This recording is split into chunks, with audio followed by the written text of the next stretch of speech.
ಶಿಲೆಗಳೆಲ್ಲ ದೇವರಂತೆ, ಗುಣವಿರುವ ಮನುಜರೆಲ್ಲ ಮಕ್ಕಳಂತೆ.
ಪೋಷಕರ ಮಹಾಸಭೆ ಹಾಗೂ ಮಕ್ಕಳ ದಿನಾಚರಣೆಯನ್ನು ಆಚರಣೆ ಮಾಡ್ತಿದ್ದೀವಿ. ಈ ಆಚರಣೆಗೆ ನಮ್ಮ SDMC ಅಧ್ಯಕ್ಷರಾದ ಶ್ರೀ ಲಕ್ಷ್ಮಣಸ್ವಾಮಿ ಅವರು ಹಾಜರಿದ್ದಾರೆ. ಅವರಿಗೆ ಸ್ವಾಗತವನ್ನು ಕೋರ್ತಾ ಇದ್ದೇವೆ. ಹೀಗೆ ಉಪಾಧ್ಯಕ್ಷರಾದಂತಹ ರಂಜಿತ್ ಅವರು ಬರಬೇಕಾಗಿತ್ತು, ಬಂದಿಲ್ಲ. ಅವರ ಪತಿಯವರಾದ ಪ್ರಕಾಶ್ ಅವರು ಬಂದರೆ ಅವ್ರಿಗೂ ಕೂಡ ನಾವು ಅಭಿನಂದನೆ. ಹಾಗೆಯೇ ನಮ್ಮ ಇದರಲ್ಲಿ SDMCಯಲ್ಲಿ ಸ್ವಲ್ಪ ಹೆಚ್ಚು ಓಡಾಡಿಕೊಂಡು ನಮ್ಮ ಕೆಲಸ ಕಾರ್ಯಗಳನ್ನು ಮಾಡ್ಕೊಡ್ತಾ ಇದ್ದಾರೆ ನಾಚೇಗೌಡ ಅವರು ಕೂಡ ನಾನು ಸ್ವಾಗತವನ್ನು ಕೊಡ್ತಾ ಇದ್ದೇನೆ. ಹಾಗೆ ಇಂದಿನ ನಮ್ಮ SDMCಯಲ್ಲಿ ಎಲ್ಲರೂ ಕೂಡ ಹಾಜರಿದ್ದೀರಿ, ಅವರು ಕೂಡ ನಾನು ಸ್ವಾಗತವನ್ನು ಕೋರ್ತಾ ಇದ್ದೀನಿ. ಹಾಗೆ ಪೋಷಕರು ಕೂಡ ಹಾಜರಿದ್ದೀರಿ, ಅವರು ಕೂಡ ಸ್ವಾಗತವನ್ನು ಕೋರ್ತಾ ಇದ್ದಾರೆ. ಹಾಗೆ ಮಕ್ಕಳೆಲ್ಲರಿಗೂ ಕೂಡ ನಿಮಗೂ ಕೂಡ ನಾನು ಸ್ವಾಗತವನ್ನು ಕೊಡ್ತಾ ಇದ್ದೇನೆ. ಈ ದಿನ ವಿಶೇಷ ಅಂದರೆ ರಾಜ್ಯ ಮಟ್ಟದಲ್ಲಿ ನಡೀತಕ್ಕಂಥದ್ದು ಇದು ಪೋಷಕರ ಮಹಾಸಭೆ ಅಂತ. ಪೋಷಕರ ಮಹಾಸಭೆ ಅಂದರೆ ಪೋಷಕರನ್ನ ಶಾಲೆಗೆ ಕರೆದು ಮಕ್ಕಳು ಹೇಗೆ ಪೋಷಕರ ಸಭೆ ಅಲ್ಲ, ಪೋಷಕರು ಹಾಗೂ ಶಿಕ್ಷಕರ ಮಹಾಸಭೆ ಅಂತ. ಶಿಕ್ಷಕರು ಯಾವ ರೀತಿ ಕಲಿಸ್ತಾರೆ, ಈಗ ನಮ್ಮಲ್ಲಿ ಇಟ್ಟಿದ್ದೇವೆ ಮಕ್ಕಳು ಕಲಿಕೆಗೆ ನಾವು ಏನೆಲ್ಲ ಉಪಯೋಗಿಸ್ತೀವಿ ಅಂತ. ಅಲ್ಲಿ ನಮ್ಮಲ್ಲಿ ಈ ಸರಿ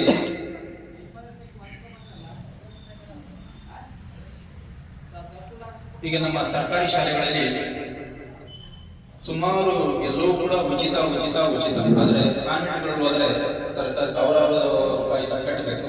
ಅದ್ರ ಜೊತೆಗೆ ಏನಪ್ಪ ವಿಶೇಷ ಅಂತಂದ್ರೆ ನಮ್ಮ ಸರ್ಕಾರಿ ಶಾಲೆಗಳಲ್ಲಿ ಮೊದಲನೇದಾಗಿ ನಮ್ಮ ಪ್ರಾರಂಭವಾದಂಥದ್ರಲ್ಲಿ ಸಮವಸ್ತ್ರವನ್ನು ಉಚಿತವಾಗಿ ಕೊಡ್ತಾರೆ, ಪಠ್ಯ ಪುಸ್ತಕವನ್ನು ಉಚಿತವಾಗಿ ಕೊಡ್ತಾರೆ. ಅದಾದ ನಂತರ ನೆಕ್ಸ್ಟ್ ಮಧ್ಯಾಹ್ನದ ಉಪಹಾರ ಯೋಜನೆ, ಮಧ್ಯಾಹ್ನದ ಊಟ ಹಾಗೂ ಮಕ್ಕಳಿಗೆ ಮೊಟ್ಟೆ ಬಾಳೆಹಣ್ಣು ವಾರದಲ್ಲಿ 6 ದಿನನೂ ಕೂಡ 5 ದಿನ ಹಾಲು ಹಾಗೂ ಮತ್ತೆ ರಾಗಿ ಮಾಡಿ 5 ದಿನನೂ ಕೂಡ. ಹೀಗೆ ಮತ್ತೆ ಒಳ್ಳೆ ಶಿಕ್ಷಕರಿಂದ ಮಾಮೂಲಿ ಮಕ್ಕಳಿಗೆ ಪಾಠ ಬೋಧನೆ ಮಾಡತಕ್ಕಂಥದ್ದು. ಇವೆಲ್ಲವೂ ಕೂಡ ನಮ್ಮ ಸರ್ಕಾರಿ ಶಾಲೆಗಳಲ್ಲಿ, ಉದಾಹರಣೆಗೆ ಖಾಸಗಿ ಶಾಲೆಗಳಲ್ಲಿ ಹೋಗಿದ್ರೆ,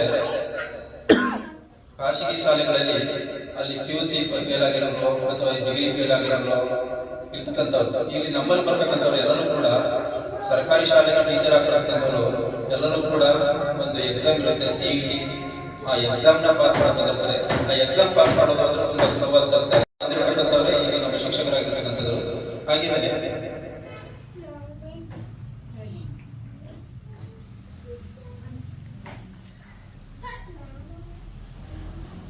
ಸರ್ಕಾರಿ ಸವಲತ್ತುಗಳು ನಮ್ಮ ಸರ್ಕಾರಿ ಶಾಲೆಯ ಉಚಿತ ಸಮವಸ್ತ್ರಗಳು ಆಯಿತು. ಮತ್ತೆ ಹೈಸ್ಕೂಲ್ಗೆ ಹೋದ್ರೆ ಸೈಕಲ್ ಕೊಡ್ತಾರೆ ಮಾಮೂಲಿ. ಅದಾದ್ಮೇಲೆ ವಿದ್ಯಾರ್ಥಿ ವೇತನ, ವಿಶೇಷ ಅಂಗವಿಕಲ ಮಕ್ಕಳಿಗೆ ವಿದ್ಯಾರ್ಥಿ ವೇತನ, ಮತ್ತೆ ಗ್ರಂಥಾಲಯ ಸೌಲಭ್ಯ. ನಮ್ಮಲ್ಲೂ ಕೂಡ ಈಗ ಗ್ರಂಥಾಲಯ ಇದೆ, ಅಲ್ಲಿ ಯಾರು ಬೇಕಾದ್ರೂ ಮಕ್ಕಳಿಗೆ ಎತ್ಕೊಂಡು ಬುಕ್ಕನ್ನು ಓದಿ ಅಲ್ಲಿ ಹೇಳ್ತಕ್ಕಂಥದ್ದು. ಅದಾದ್ಮೇಲೆ 1ನೇ ತರಗತಿಯಿಂದಲೇ ಇಂಗ್ಲಿಷ್ ಕಲಿಕೆ ಮಾಡಿದ್ದಾರೆ. ಈಗ ಮೊದಲೇ ಅವಾಗೆಲ್ಲ 5ನೇ ಕ್ಲಾಸ್ ಹೋಗ್ಬೇಕಾಗಿತ್ತು ಇಂಗ್ಲಿಷ್ ಕಲಿಬೇಕಾದ್ರೆ, ಈಗ 1ನೇ ತರಗತಿಯಿಂದಲೇ ಇಂಗ್ಲಿಷ್ ಕಲಿಕೆನೂ ಕೂಡ ಇದೆ. ಅದರ ಪುಸ್ತಕಗಳು ತುಂಬಾ ಉತ್ತಮವಾಗಿವೆ.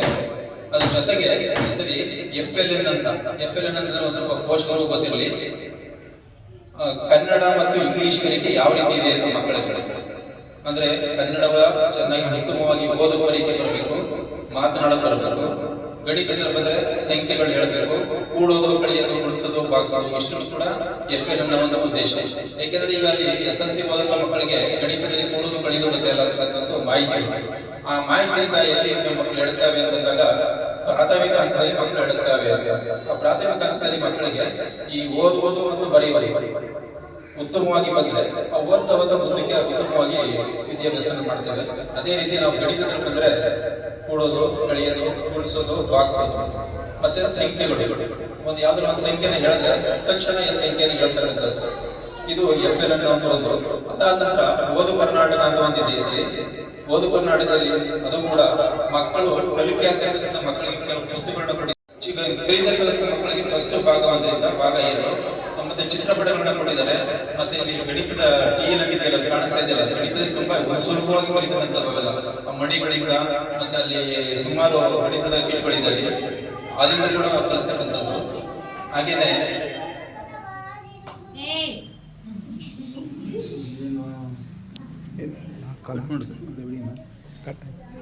LBA ಅಂದ್ರೆ ಲೆಸನ್ ಬೇಸ್ಡ್ ಅಸೆಸ್ಮೆಂಟ್ ಅಂತ, ಕನ್ನಡದಲ್ಲಿ ಹೇಳಿದ್ರೆ ಘಟಕ ಪರೀಕ್ಷೆ ಅಂತ. ಒಂದು ಪ್ರತಿ ಪಾಠ ಮಾಡಿದ ತಕ್ಷಣ ಮಕ್ಕಳು ಆ ಪಾಠದಲ್ಲಿ ಏನೆಲ್ಲ ಕಲ್ತಿದ್ದಾರೆ ಅಂತಕ್ಕಂಥ ಒಂದು ಟೆಸ್ಟ್ ಅನ್ನು ಮಾಡ್ತೀವಿ 25 ನಂಬರ್ಗೆ. ಈಗ ಪ್ರತಿ ಪಾಠ ಟೆಸ್ಟ್ ಇದೆ. ಆಗ ಬರೀ ಅವಾಗ ಹಿಂದೆಲ್ಲ ಮಾಮೂಲಿ ಒಂದು 12 ಪಾಠ ಇದ್ರೆ 6 ಪಾಠನ ಫಸ್ಟ್ ಸೆಮ್ಲಿ ಕಲಿಸಿ ಸೆಕೆಂಡ್ ಸೆಮ್ಲಿ 6 ಪಾಠಕ್ಕೆ ಎಕ್ಸಾಮ್ ಕೊಡ್ತಿದ್ರು. ಈಗ ಆಗಲ್ಲ, ಪ್ರತಿ ಪಾಠ ಒಂದು ಪಾಠ ಆಯ್ತು ಅಂದ ತಕ್ಷಣ ಆ ಪಾಠಕ್ಕೆ 25 ನಂಬರ್ಗೆ ನಾವು ಟೆಸ್ಟ್ ಅನ್ನು ಮಾಡಿ ಅವ್ರು ಯಾವ ರೀತಿ ಕಲ್ತಿದ್ದಾರೆ ಅಂತಕ್ಕಂಥದ್ದನ್ನ ನಾವು ಆನ್ಲೈನ್ ಎಂಟ್ರಿ ಮಾಡಿ. ಇದನ್ನೇ LBA ಅಂತ, ಲೆಸನ್ ಬೇಸ್ಡ್ ಅಸೆಸ್ಮೆಂಟ್ ಅಂತ, ಕನ್ನಡದಲ್ಲಿ ಪಾಠವಾರು ಘಟಕ ಪರೀಕ್ಷೆ ಅಂತ. ಅದು ಕೂಡ ಈಗ ಯಾಕಂದ್ರೆ ಮಕ್ಕಳು ಈಗ ಒಂದು ಪಾಠದಲ್ಲಿ ಯಾವ್ದೋ ಕೊಟ್ಟು ಒಂದಕ್ಕೆ 2ನೇ ಪಾಠಕ್ಕೆ ಹೋದ್ರೆ ಅದು ಇದಾಗಲ್ಲ. ಹಾಗಾಗಿ ಎಲ್ಲಾ ಪಾಠದಲ್ಲೂ ಕೂಡ ಎಲ್ಲಾ ವಿಚಾರವನ್ನು ಗೊತ್ತಿರಬೇಕು ಅಂತಕ್ಕಂಥದ್ದು ಒಂದು ಸರ್ಕಾರದ ಉದ್ದೇಶ LBA. ಅದಾದ್ಮೇಲೆ FLN. ಹಾಗೆಯೇ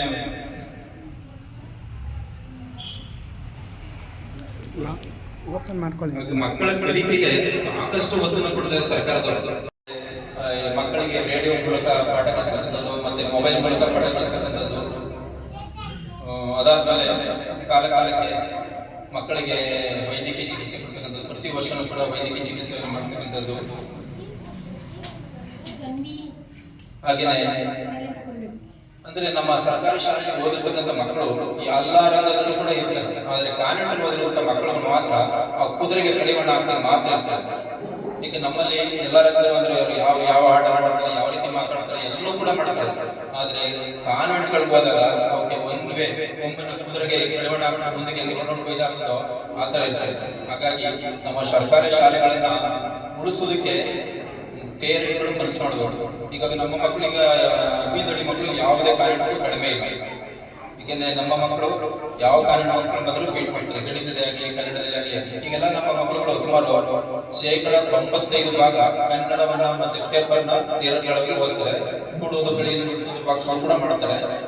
ಅದಕ್ಕೆ ಈ ಮಕ್ಕಳಿಗೆ ಹೆಚ್ಚಿನ ಸಹಕಾರ ಮುಖ್ಯವಾಗಿ ಶಿಕ್ಷಕರಿಂದ, ಪೋಷಕರಿಂದ ಆಗ್ಬೇಕು. ಈಗ ನಮಗೆ ಪೋಷಕರೇ ಮೇನ್. ಮಕ್ಕಳನ್ನ ಒಂದು ಒಳ್ಳೆಯ ದಾರಿಯಲ್ಲಿ ತರ್ತಕ್ಕಂಥದ್ದು ಪೋಷಕರ ಜವಾಬ್ದಾರಿನೂ ಹೌದು. ಈಗ ಮಕ್ಕಳು ಎಲ್ಲೋ ಹೋಗ್ತವೆ ಅಂತಂದ್ರೆ ಶಿಕ್ಷಕರು ನೋಡೋಕ್ಕಾಗುದಿಲ್ಲ. ಹಾಗಾಗಿ ಆ ಪೇರೆಂಟ್ಗಳೇ ಏನಿದ್ರು ಅವ್ರನ್ನ ಒಂಚೂರು ಇದು ಮಾಡ್ಕೋಬೇಕು. ಪೇರೆಂಟ್ಗಳು ಎಷ್ಟು ನೀವು ಮಕ್ಕಳ ಬಗ್ಗೆ ಕಾಳಜಿ ವಹಿಸ್ತಿರೋ ಅಷ್ಟು ಮಕ್ಕಳು ಚೆನ್ನಾಗಿ ಕಲಿತಾರೆ. ಏಕೆ ಮನೆಯಲ್ಲಿ ಮಕ್ಕಳಿಗೆ ಒಳ್ಳೆಯ ವಾತಾವರಣ ಸೃಷ್ಟಿ ಮಾಡ್ಕೊಳ್ಬೇಕು. ಒಳ್ಳೆ ವಾತಾವರಣ ಅಂದ್ರೆ ಮಕ್ಕಳಿಗೆ ಓದುವಂತ ವಾತಾವರಣ ಸೃಷ್ಟಿ ಮಾಡ್ಕೊಳ್ಬೇಕು. ಆ ಓದುವಂತ ವಾತಾವರಣ ಸೃಷ್ಟಿ ಮಾಡಿದಾಗ ಮಕ್ಕಳು ತಾನೇ ಓದ್ತವೆ. ಅವಕ್ಕೆ ಮಕ್ಕಳ ಏನೇನು ಅಲ್ಲೋ ಬರೋ ಕುರಿ ಮೇಯಿಸೋ, ದನ ಮೇಯಿಸೋ, ಅಲ್ಲಿ ಗೊಬ್ಬರ ಅವೆಲ್ಲ ಬೇಡ. ಮಕ್ಕಳ ಕೆಲಸ ಅಂತೂ ಅಲ್ಲವೇ ಇಲ್ಲ. ಏನೋ ಸಣ್ಣ ಪುಟ್ಟ ಕೆಲಸ ಮಾಡಿಸ್ಕೋಬಹುದು. ಅವು ಏನಪ್ಪ ಅಂದ್ರೆ ಕಂಪ್ಲೇಂಟ್ ಜಾಸ್ತಿ ಅದು ಏನು ವರ್ಕ್ ಮಾಡಿಲ್ಲ ಅಂತ. ಮತ್ತೆ ಈ ಸರಿ ಕೂಡ ನಮ್ಮಲ್ಲಿ ಈಗ ಈ ಸರಿ ನಾಲ್ಕು ಮಗಿ ಪುಸ್ತಕ ತಗೊಂಡಿದ್ದಾರೆ. ನಮ್ಮ ಲಕ್ಷ್ಮಣ ಸ್ವಾಮಿ ಅವರು ಮಾಮೂಲಿ ಈ ಸರಿ ನೋಟ್ಬುಕ್ಗಳು ಮತ್ತೆ ರಂಜಿತಾ ಪ್ರಕಾಶ್ ಅವರು ಪೆನ್ನು ಪುಸ್ತಕಗಳನ್ನ ಕೊಡ್ತಾ ಇದ್ದಾರೆ. ಮತ್ತೆ ಸುಮಾರು ಅವರು ಕೂಡ ಅವರು ಪೆನ್ಸಿಲ್ಗಳನ್ನ ಕೊಡ್ತಾ ಇದ್ದಾರೆ. ಈಗ ನಿಮ್ಗೆಲ್ಲ ಏನೆಲ್ಲ ಬೇಕೋ ಮಕ್ಕಳ ಕಲಿಕೆಗೆ ಎಲ್ಲನೂ ಕೊಡ್ತಾ ಇದ್ದಾರೆ. ಆದ್ರೆ ಮಕ್ಕಳು ಕೂಡ ಓದಬೇಕು. ನೀವು ತಂದೆ ತಾಯಿಗಳು ಅವರಿಗೆ ಒಳ್ಳೆ ಬುದ್ಧಿಯನ್ನ ಕಲಿಸಿ, ಒಳ್ಳೆ ವಿನಯತನ ಕಲಿಸ್ಬೇಕು. ಈಗೋಸ್ಕರ ಮಕ್ಕಳನ್ನ ನೀವು ಒಂದು ಗಾದೆ ಇದೆ, ಗಿಡವಾಗಿ ಮುಗಿದು ಮರವಾಗಿ ಮುಗಿದೆ ಅಂತ. ನಮ್ಮ ಪ್ರೈಮರಿ ಸ್ಕೂಲ್ ನಲ್ಲಿ ಕಲಿತಕ್ಕಂಥದ್ದು ಮುಂದೆ ಎಲ್ಲೂ ಕಲಿಯೋದಿಲ್ಲ. ಅವನು ಎಲ್ಲರ ಪ್ರೈಮರಿ ಸ್ಕೂಲ್ ಜಗ್ಲಾಗ್ಬಿಟ್ಟ ಅಂತಂದ್ರೆ ಮುಂದೆ ಎಲ್ಲೂ ಕೂಡ ಅವನು ಏನೂ ಆಗೋಕ್ಕಾಗುದಿಲ್ಲ. ಹಾಗಾಗಿ ನೀವು ಮಕ್ಕಳನ್ನ ನೋಡಿ ಅವನು ಅಬ್ಸರ್ವ್ ಮಾಡ್ತಾ ಇರ್ಬೇಕು, ಏನೆಲ್ಲ ಮಾಡ್ತಾ ಇದ್ದಾನೆ. ಈಗ ಕೆಲವರೆಲ್ಲ ಕಂಪ್ಲೇಂಟ್ ಹೇಳ್ತಾರೆ ಏನಂತ ಸರ್ ಅಂತ. ಅವು ಬೇಡ ಮಕ್ಕಳಿಗೆ. ಅದು ನಿಮ್ಮ ತಲೆಗೆ ಹೊರಡೋಗ್ಲೇ ಇರ್ಬೋದು. ಅದು ಮಕ್ಕಳ ತಲೆಗೆ ಯಾರಿಗೂ ಬೇಡ. ಮಕ್ಕಳು ಓದೋದು ಮಾತ್ರ ಕಾನ್ಸೆಪ್ಟ್ ಇರ್ಬೇಕಷ್ಟೇ. ಓದೋದು ಬರೆಯೋದು ನಿನ್ ಕೆಲಸ ಏನಪ್ಪ ಓದು ಬರೀ. ಅವ್ರಿಗೆ ಟೈಮ್ ಕೊಡ್ಬೇಕು. ಈಗ 1 ಗಂಟೆ 2 ಗಂಟೆ ನೀನು ಬೆಳಗ್ಗೆ ಟೈಮ್ ಹೇಳಿಸ್ಬೇಕು. ಮತ್ತೆ ಸಂಜೆ ಟೈಮು ಇಷ್ಟು ಗಂಟೆಗೆ ಓದ್ಬಿಟ್ಟು ಮಲಿಕು ಅಂತ ಹೇಳ್ಬೇಕು. ಒಂದು ಟೈಮ್ ಟೇಬಲ್ ಕೊಡ್ಬೇಕು. ಆ ಕೊಡ್ಲಿಲ್ಲ ಅಂದ್ರೆ ಮಕ್ಕಳುಗಳು ಕಷ್ಟ ಆಗ್ತವೆ. ಮುಂದೆ ನೀವು ಕಷ್ಟ ಕೊಡೋಕ್ಕಾಗುತ್ತೆ. ಯಾಕೆಂದ್ರೆ ಅವರು ಮಾಮೂಲಿ SLC ಕೊಂಡೋಗ್ಬಿಟ್ಟು SLC ಫೇಲ್ ಆಗೋ ಇದಾಗಿ ತಿರುಗಾಡ್ತಾ ಇದ್ರೆ ನೀವೇ ನೋಡ್ಬೇಕಾವಾಗ ಮಕ್ಕಳಿಗೆ ಅವಾಗ ಏನಾಗುತ್ತೆ ಅಂದ್ರೆ ನಮಗೆ ಬೇಜಾರಾಗುತ್ತೆ. ನೋಡು ನನ್ನ ಮಕ್ಕಳು ಈಗ ಆಗಲ್ಲ ಅಂತ. ಹಂಗಾಗೋ ಬೇಡ. ಯಾರು ಮಕ್ಕಳು ಇಲ್ಲಿಂದ ನಮ್ಮ ಬಿಂದುಡಿ ಶಾಲೆಯಿಂದ ಓದಿ ಒಳ್ಳೆ ಉತ್ತಮ ಪ್ರಜೆಗಳಾಗಿ ಒಳ್ಳೊಳ್ಳೆ ಕೆಲಸಗಳಿಗೆ, ಸರ್ಕಾರಿ ಕೆಲಸಗಳಿಗೆ. ಈಗ ನಮ್ಮ ಬಿಂದುಡಿಯಲ್ಲಿ ಸುಮಾರು 15 ಜನ ಸರ್ಕಾರಿ ಕೆಲಸದಲ್ಲಿದ್ದಾರೆ. ಹಾಗೇನೆ ನೀವು ಕೂಡ ಇಲ್ಲಿ ಮಕ್ಕಳು ಕೂಡ ಒಳ್ಳೆ ಕೆಲಸಕ್ಕೆ ಹೋಗುವಂತ ಒಂದು ದಾರಿಯನ್ನ ಪೋಷಕರು ಮಾಡ್ಕೊಳ್ಬೇಕು. ಮಕ್ಕಳಿಗೆ ಅದು ಆಗುದಿಲ್ಲ, ಅರ್ಥ ಆಗುದಿಲ್ಲ, ಚಿಕ್ಕ ಮಕ್ಕಳು ಅವರು. ಹಾಗಾಗಿ ಪೋಷಕರು ಅವ್ರನ್ನ ತಿದ್ದಬೇಕು. ಪ್ರತಿ ಸಾರಿ ಕೂಡ ಯಾವ ರೀತಿ ಇದು ಮಾಡ್ಬೇಕು. ನೀವು ಮನೆಯಲ್ಲಿ ಮಕ್ಕಳನ್ನ ಅಬ್ಸರ್ವ್ ಮಾಡ್ತಾ ಇರ್ಬೇಕು. ಇವ್ನು ಓದ್ತಾ ಇದ್ದಾನ, ಬರೀತಾ ಇದ್ದಾನ, ಇಲ್ಲ ಬರೀ ಆಟ ಆಡ್ತಾನ. ಮಕ್ಕಳು ಆಟ ಆಡೋಕ್ಕೂ ಅವಕಾಶ ಇದೆ. ಆಟ ಆಡ್ತಾನೆ ಮಕ್ಕಳು ಇದಾಗಲ್ಲ, ಮೈಂಡ್ ಫ್ರೆಶ್ ಆಗಲ್ಲ. ಆಟನೂ ಆಡ್ಬೇಕು, ಆಟನೂ ಕಲಿಬೇಕು, ಓದಬೇಕು, ಬರೀಬೇಕು. ಹಾಗಾಗಿ ನೀವು ಅವ್ರಿಗೆ ಮನವರಿಕೆ ಮಾಡ್ಕೊಂಡು ಮಕ್ಕಳಿಗೆ ಮೇಯ್ನು ಪೋಷಕರದೇ ಮೇಯ್ನು. ಬೇಕಾದ್ರೆ ನಾವು ಶಿಕ್ಷಕರಾದವರು ಇಲ್ಲಿ ಪಾಠವನ್ನು ಮಾಡ್ತೀವಿ. ಆದ್ರೆ ಪೋಷಕರಾದವರು ನೀವು ಮನೆಯಲ್ಲಿ ನಿಮ್ಮ ಹತ್ರ ಇರ್ತಕ್ಕಂಥದ್ದೇ ಜಾಸ್ತಿ ಟೈಮ್ ಮಕ್ಕಳು, ನಮ್ಮ ಹತ್ರ ಇರ್ತಕ್ಕಂಥದ್ದು ಕಡಿಮೆ ಟೈಮ್. ಆದ್ರೂ ಇದರಲ್ಲಿ ನಮ್ಮಲ್ಲಿ ಬಂದಾಗ ಮಕ್ಕಳು ಶಿಸ್ತಾಗಿ ಇರ್ತವೆ. ನಿಮ್ಮ ಮನೆಗಳಿಗೆ ಬಂದಾಗ ಮಕ್ಕಳು ಸ್ವಲ್ಪ ಅಸಿಸ್ಟ್ ಮಾಡಿದ್ದಾರೆ. ಈಗ ನೋಡ್ತಾ ಇದ್ದಿಲ್ಲ ಹೆಂಗೋ ಬಟ್ಟೆ ಹೆಂಗೋ ನಿಂತಿರೋದು ಅವೆಲ್ಲ ಕೂಡ ಅಲ್ಲೂ ಶಿಸ್ತಿರ್ಬೇಕು, ಇಲ್ಲೂ ಶಿಸ್ತಿರ್ಬೇಕು. ಬರೀ ಒಂದ್ ಕಡೆ ಶಿಸ್ತಿದ್ರೆ ಸಾಲಲ್ಲ. ಈಗ ನಮ್ಮಲ್ಲಿ ಹೆಂಗೆ ಈಗ ಮಕ್ಕಳಿಗೆ ಶಿಸ್ತಾಗಿ ಬಂದಿದ್ದಾವೋ ಮನೆಯಲ್ಲೂ ಕೂಡ ಹಂಗೆ ಶಿಸ್ತಿರ್ಬೇಕು. ಆ ಶಿಸ್ತು ಬಂದಾಗ ಮತ್ತು ವಾತಾವರಣವನ್ನು ಸೃಷ್ಟಿ ಮಾಡಿದಾಗ ಮಕ್ಕಳು ಒಂದು ಉತ್ತಮ ಪ್ರಜೆಗಳಾಗ್ತಾರೆ. ಮತ್ತೆ ಓದಿ ಒಳ್ಳೆ ವಿದ್ಯಾಭ್ಯಾಸ ಮಾಡ್ತಾರೆ, ಉತ್ತಮವಾದ ಒಂದು ಕೆಲಸಗಳಿಗೆ ಸೇರ್ತಾರೆ. ಆಗ ಬೈಂದುಡಿಯು ಕೂಡ ನಿಮ್ಗೆ ಅಲ್ಲ, ಇಲ್ಲಿ ಮಕ್ಕಳಿಗೆ, ಶಿಕ್ಷಕರಿಗೆ, ಪೋಷಕರಿಗೆ ಜೊತೆಗೆ ಬೈಂದುಡಿ ಆ ಒಂದು ಹೆಸರು ಬರ್ತಾ ಇರ್ತದೆ. ಯಾವ ಹುಡುಗ ಅಂದ್ರೆ ಬೈಂದುಡಿ ಹುಡುಗ. ಆ ಹೆಸರನ್ನ ತರಬೇಕಾದದ್ದು ಪೋಷಕರಾದ ನಿಮ್ಮ ಕರ್ತವ್ಯ, ಮಕ್ಕಳಾದಂತಹ ಇವರು ಕರ್ತವ್ಯ. ಈಗ ನಮ್ಮ ಕೈಲಿ ಎಷ್ಟಾಗುತ್ತೆ ಎಫರ್ಟ್ ನಾವು ಅಷ್ಟು ಹಾಕಿ ಹಾಕ್ತೇವೆ ನಾವು. ಯಾಕೆ ಇಲ್ಲಿ ಪೋಷಕರಾದವರೇ ಮೇನ್. ಹಾಗಾಗಿ ನೀವೆಲ್ಲರೂ ಏನಾದ್ರೂ ಮಕ್ಕಳಿಗೆ ಭವಿಷ್ಯನ ರೂಪಿಸ್ಕೊಡಿ. ಆ ಮಕ್ಕಳಿಗೆ ಆಸಕ್ತಿ ಇದ್ದಾಗ ನನ್ಗೆ ಅನ್ಸುತ್ತೆ ನಮ್ಮ ಮಕ್ಕಳು ಇಷ್ಟೊಂದು ಟ್ಯಾಲೆಂಟ್ ಇದಾವಲ್ಲ. ಈಗ ನಾನು ಅಷ್ಟೇ ನನ್ನ ಮಗುವೆ ನಾನೇನ್ ಮಾಡ್ತೀನಿ, 2 ಅವರ್ ನಾನು ಈಚೆಗೆ ಬರಲ್ಲ. ಟಿವಿನ ಆಫ್ ಮಾಡ್ತೀವಿ, ಮೊಬೈಲ್ ಆಫ್ ಮಾಡ್ತೀವಿ, ಎಲ್ಲನ ಆಫ್ ಮಾಡ್ತೀವಿ. 6 ರಿಂದ 9 ಗಂಟೆವರೆಗೂ ನಾವು ಈಚೆಗೆ ಬರಲ್ಲ. ರೂಮ್ ಒಳಗೆ ಸೇರ್ಕೊಂಡ್ರೆ ಆ ಮಗು ಕಲ್ಸೋದು, ಬರ್ಸೋದು, ಓದ್ಸೋದು, ಆಮೇಲೆ ನಂತರ ಅಡ್ಗೆ ಎಲ್ಲ ಆಮೇಲೆ. ಅದಕ್ಕೆ ನಾನು ಹೇಳ್ತೀನಿ. ಆದ್ರೆ ಇಲ್ಲಿನ ಮಕ್ಕಳ ಟ್ಯಾಲೆಂಟ್ ನೋಡಿದ್ರೆ ಅವು ಇನ್ನೂ ಕಲಿಬೇಕು, ಇನ್ನು ಬರಿಬೇಕು, ಇನ್ನು ಕಲ್ಸಿದ್ರೆ ಇನ್ನು ಹೆಚ್ಚಿನ ತಿಳ್ಕೊತವೆ ಅಂತ ಅನ್ಕೊಂಡಿದ್ದೀನಿ. ಈಗ ಬೇರೆ ಕಡೆ ಆದ್ರೆ ನಮ್ಮ ಮಕ್ಕಳು ಇಲ್ಲೇ ಕಲ್ತಿರ್ತವೆ.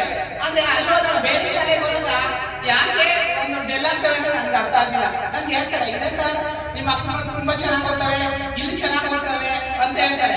ಆದ್ರೆ ಬೇರೆ ಕಡೆಗೆ ಹೋದಾಗ ನನ್ಗೆ ಅದೇನೋ ಬೇರೆ ಟೀಚರ್ಸ್ ಹೇಳ್ತಾರೆ, ಇಲ್ಲ ಸರ್ ಯಾಕೆ ಅಂತ ಹೇಳ್ತಾರೆ. ಯಾಕೆಂದ್ರೆ ನೀವು ಪೇರೆಂಟ್ಸ್ ಆಗಿರೋರು ಮನೆಯಲ್ಲಿ ಮಕ್ಕಳಿಗೆ ಒತ್ತಡ ಕೊಡ್ತಾ ಇಲ್ಲ. ಯಾಕೆಂದ್ರೆ ಅಯ್ಯೋ 5 ಕ್ಲಾಸ್ ಆಗೋಯ್ತು, ಇಲ್ಲಿ ಸರ್ ಬೈಕೋ ಅಥವಾ ನಮ್ಮ ಬೈಕೋ ಒತ್ತಡದಿಂದ ಏನ್ ಮಾಡ್ತಿರೋ ಅವ್ರಿಗೆ ಕಲಿಸ್ತೀರಿ, ಓದಿಸ್ತೀರಿ, ಬರ್ಸ್ತೀರಿ. ಈಗ ನಾವು ಇಲ್ಲಿಂದ ಬಿಟ್ಟು ಹೋದ್ಮೇಲೆ 5ನೇ ತರಗತಿ ಬಂದ್ಬಿಟ್ಟು 6ನೇ ತರಗತಿಗೆ ಹೋದಾಗ ಅಲ್ಲಿ ಮಕ್ಕಳುಗಳು ಏನ್ ಮಾಡ್ತಾರೆ, ಸ್ವಲ್ಪ ನಿಧಾನ ಆಗ್ತಾ ಇದಾರೆ. ನನ್ಗೆ ಅದ ಅರ್ಥ ಆಗ್ತಾ ಇಲ್ಲ. ಇಲ್ಲಿ ನಾವು ತಿದ್ದಿ ತೀಡಿ ಒಬ್ರನ್ನ ಹೊಡೆದು ಅವ್ರಿಗೆ ಪ್ರತಿಯೊಂದು ಅಕ್ಷರಗಳನ್ನ ಕಲಿಸ್ತಾ ಇರ್ತೀವಿ ನಾವು. ನೀವ್ ಯಾಕೆ ಕೇಳಿಸಾಗಿರೋ ಮುಂದಕ್ಕೆ ಆ ಒಂದು SLC ದಾಟ ತನಕ ಸ್ವಲ್ಪ ಆ ಮಕ್ಕಳಿಗೆ ಒತ್ತಡ ಕೊಟ್ಟು ಓದಿಸಿ, ಬರ್ಸಿ, ಕಲಿಸಿ ನಿಮ್ಮಗೂ ಒಂದು ಸಮಾಜವನ್ನ ಒಂದು ಉದ್ಧಾರ ಮಾಡಿದ್ರೆ ನಿಮ್ಮ ಮನೆಗೆ, ನಿಮ್ಮ ಒಂದು ಸಮಾಜಕ್ಕೆ ಅಥವಾ ನಿಮ್ಮ ಮನೆ ಒಂದು ಊರಿಗೆ ಒಂದು ಹೆಸರು ಬರುತ್ತೆ. ಅದು ಬಿಟ್ಟು ಅಯ್ಯೋ ಬಿಡೋ, ಅಯ್ಯೋ ಹೋಗೋ ಅಂತಂದು ಹೋಗೋ ಅನ್ನುವಂತ ಪದವನ್ನ ನಾವು ಎತ್ತಾಕ್ಬಿಟ್ಟಾಗ ಅವಾಗ ಬಾ ನಾನು ಕಲಿಸ್ತೀನಿ, ನಾನು ಒಂದು ಸಮಾಜದಲ್ಲಿ ಒಂದು ಗೌರವವನ್ನು ಕೊಡಿಸ್ತೀನಿ ಅಂತ ತಂದೆನಾರಾಗ ತಾಯಿನಾಗ ಒಂದು ದಿವಸ ಶಪಥ ಮಾಡಿ ನೀವೇ ಯೋಚನೆ ಮಾಡಿ ಕೂತ್ಕೊಂಡು. ನನ್ನ ಗೌರ್ಮೆಂಟ್ ಶಾಲೆಯಲ್ಲಿ ಎಲ್ಲಾ ಸವಲತ್ತುಗಳು ಕೊಡ್ತಾ ಇದ್ದಾರೆ. ಊಟದಿಂದ ನಾವು ಓದಿದಾಗ ಏನು ಇರಲಿಲ್ಲ, ನಮ್ಮ ಅಪ್ಪ ನಮ್ಗೆ ಏನು ಕೊಡ್ತಾನೆ ಇರಲಿಲ್ಲ. ಆಮೇಲೆ ನಾವು ಒಂದು ಮಟ್ಟಗಾರ ಬಂದಿದ್ದೀವಿ ಅಲ್ವಾ. ನಿಮ್ಗೆ ಈಗೆಲ್ಲ ಅನುಕೂಲ ಇದೆ, ಪ್ರತಿಯೊಂದು ದಾನಿಗಳಿರ್ತಾರೆ, ಸರ್ಕಾರದ ಸವಲತ್ತುಗಳು ಬರ್ತವೆ, ಕೆಲವೊಂದು ಸ್ಕಾಲರ್ಶಿಪ್ಗಳು ಬರ್ತವೆ, ಕೆಲವೊಂದು ಊಟ ಉಪಚಾರ ಎಲ್ಲ ಸಿಗುತ್ತೆ. ಯಾಕೆ ನೀವು ಮನ್ಸು ಮಾಡಲ್ಲ? ಹಂಗಾರೆ ಗೌರ್ಮೆಂಟ್ ಶಾಲೆನೇ ಕೆಳಮಟ್ಟನ. ಈ ಪ್ರೈವೇಟ್ ಶಾಲೆಗೆ ಹೋದ್ರೆ ನೀವೇನ್ ಮಾಡ್ತೀರಾ, ಸಾವಿರಾರು ಗಟ್ಟಲೆ ಕಟ್ತೀರಾ ಫೀಸ್ನ. ಎಷ್ಟು ಅವ್ರು ಹೇಳಿದಷ್ಟು ಲಕ್ಷ ಆದ್ರೆ 1 ಲಕ್ಷ ಕಟ್ತೀರಾ, 50,000 ಕೊಡ್ತೀರಾ. ಆದ್ರೆ ಗೌರ್ಮೆಂಟ್ ಶಾಲೆ ಎಲ್ಲ ಫ್ರೀ ಕೊಡುವಾಗ ನೀವು ಯಾಕೆ ಕೂತ್ಕೊಂಡು ಓದಿಸಬಾರ್ದು? ಆ ಮಗುಗೆ ಡೈಲಿ ಸಿಗ್ನೇಚರ್ ಹಾಕಿರ ಅಂದ್ರೆ ಫೋನ್ ಮಾಡಿರ್ತಾರೆ, ಮೆಸೇಜ್ ಕಳ್ಸಿರ್ತಾರೆ. ಒಂದು ಪ್ರೋಗ್ರಾಮ್ ಮಾಡ್ಬೇಕಾದ್ರೆ ಮೆಸೇಜ್ ಕಳಿಸ್ತಾರೆ, ಆದ್ರೆ ಭಾಗವಹಿಸಲ್ಲ. ಇವತ್ತು ಒಳ್ಳೆ ಟ್ಯಾಲೆಂಟ್ ಆಗಿ ಇವತ್ತೇನು ಡ್ಯಾನ್ಸ್ ಕಲ್ತವ್ರೆ ಆ ಪ್ರೈವೇಟ್ ಶಾಲೆ, ನಾನು ಹೋಗ್ಬೇಕು, ಸಂಜೆವರೆಗೂ ಕೂತ್ಕೊಂಡಿರ್ತೀರಾ. ಹಂಗೆ ನಮ್ಮ ಶಾಲೆ ಇದು ಗೌರ್ಮೆಂಟ್ ಶಾಲೆನೆ, ನಿಮ್ಮ ಮಗುನೇ ತಾನೆ ನಾವು ಕಲಿಸ್ತಾ ಇದೀವಲ್ಲ. ಇಲ್ಲಿ ಎಲ್ಲ ಪ್ರತಿಯೊಂದನ್ನು ಕೊಡ್ತಾ ಇದೀವಿ ನಾವು. ನೀವು ಕೇಳಿದ್ದಕ್ಕೆ ಹೆಚ್ಚಿನದಾಗಿ ನಾವು ಕೊಡ್ತಾ ಬಂದಿದ್ದೀವಿ. ಆ ಮಗುನಲ್ಲಿ ನಾವು ಶಿಸ್ತನ್ನು ಕಲಿಸ್ತೀವಿ, ಭಯನೂ ಹೇಳ್ತೇವೆ, ಮತ್ತೆ ಕಲಿಸೋದು ಕಲಿಸ್ತೀವಿ. ನೀವು ಸಹ ಹಾಗೇನೆ ಆ ಮಗು ನಮ್ಮ ಶಾಲೆಗಳು ಓದ್ತಿದೆ ಅನ್ನುವಂಥ ಭಾವನೆಗಳು ಇಟ್ಕೊಂಡು ಇಬ್ರು ಕೂತ್ಕೊಂಡು ಆ ಮಕ್ಕಳು ತಂದೆ ತಾಯಿ ಹೇಳುವಂತ ಮಾತುಗಳನ್ನ ಕೇಳ್ಬೇಕು.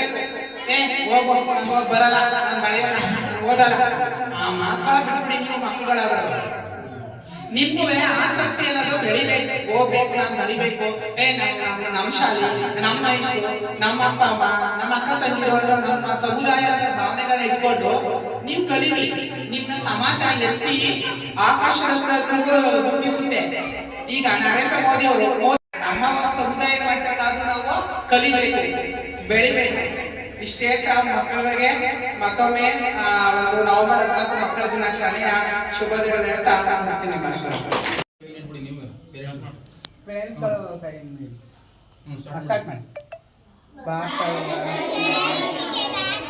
ಭಾರತದ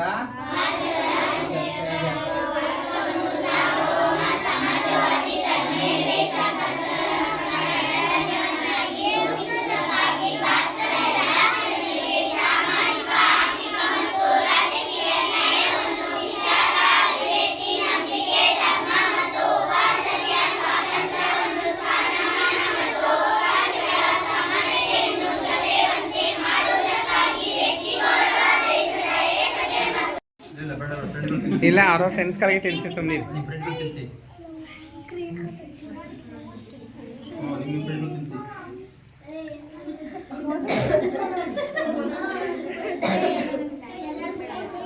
ಸ್ವಲ್ಪ ಕಟ್ ಮಾಡ್ಕೊಂಡು ಸ್ವಲ್ಪ ಕಟ್ ಮಾಡ್ಕೊಳ್ರಿ, ಆಮೇಲೆ ತಿನ್ನೋರಿ. ಕನ್ನಡ ನಾಡು ಚಂದ, ಕನ್ನಡ ಭಾಷೆ ಅಂದ, ಕನ್ನಡ ನಾಡು ಚಂದ, ಕನ್ನಡ ಭಾಷೆ ಅಂದ, ಕನ್ನಡ ಜನ ಚಂದ, ನಮ್ಮ ಕನ್ನಡ ನುಡಿ ಅಂದ, ಕನ್ನಡ ಜನ ಚಂದ, ನಮ್ಮ ಕನ್ನಡ ನುಡಿ ಅಂದ, ಬೇಲೂರು ಹಳೆಬೀಡು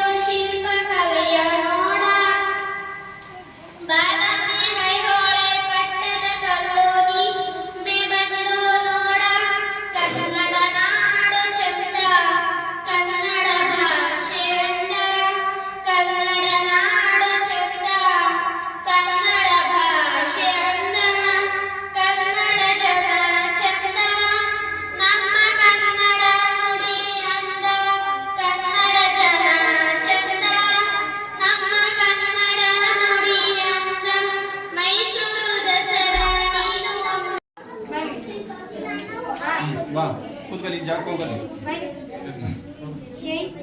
ಬಾ ಕುಡಿ ಬನ್ನಿ ಎಲ್ಲ ಬನ್ನಿ ಪ್ರಕಾಶ ಸಿದ್ದವ್ರೆ ಬನ್ನಿ ಈ ಕಡೆ ಬನ್ನಿ ಅಣ್ಣ ಪ್ರಕಾಶ್ ಅವರೇ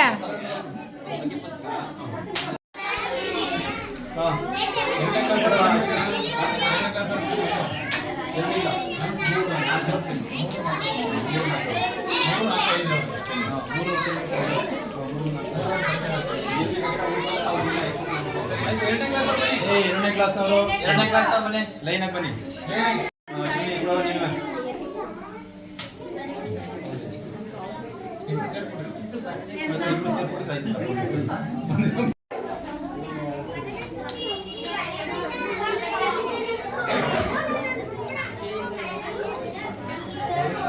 ಲತಾ ಒಂದು ಇನ್ನು ಅವ್ರಿಗೆ ಬಾ ಮಾಮೂಲಿ ಏನು ನಂಟ್ರ ಕರ್ಕೊಂಡು ಕರಿಬೇಕಲ್ಲಪ್ಪ ನಿಮ್ಗೆ ಆಯ್ತು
ಹೆಂಗಸರು ಯಾರು ಬರಲಿಲ್ಲ ಬಾಲಕ ಸುಮಾ ಹೆಂಗಸರು ಯಾರು ಇಲ್ಲ ಬಂದ್ರು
ಫಸ್ಟು ತೇಜು ಆಮೇಲೆ ಋಷಿಕಾ ಫಸ್ಟ್ ತೇಜು ಋಷಿಕಾ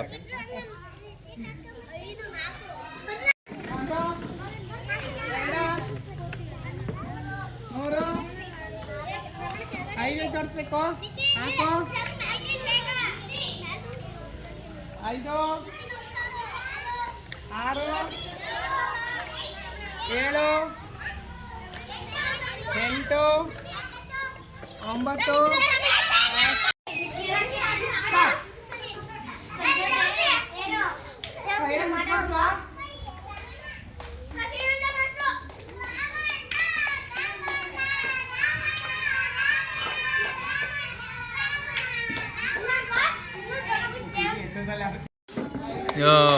ಇನ್ನೊಂದು ಸ್ವಲ್ಪ ಹೋಗಿದ್ರೆ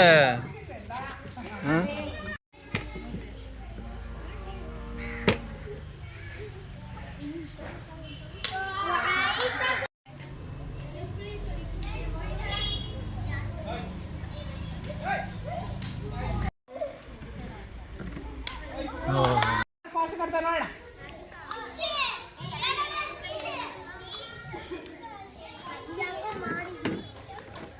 ಯಾರು ಜೋಡಿಸ್ತಾರೆ ನೋಡ.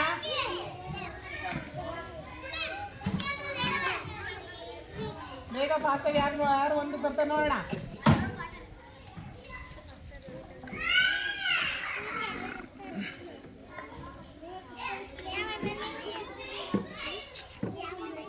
ಹಿಂದೆ ಬರೋ.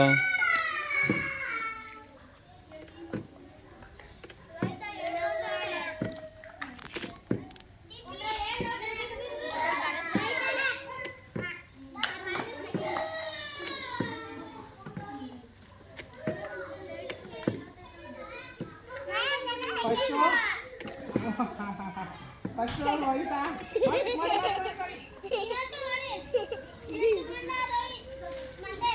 ಹಾಂ ಸೆಕೆಂಡು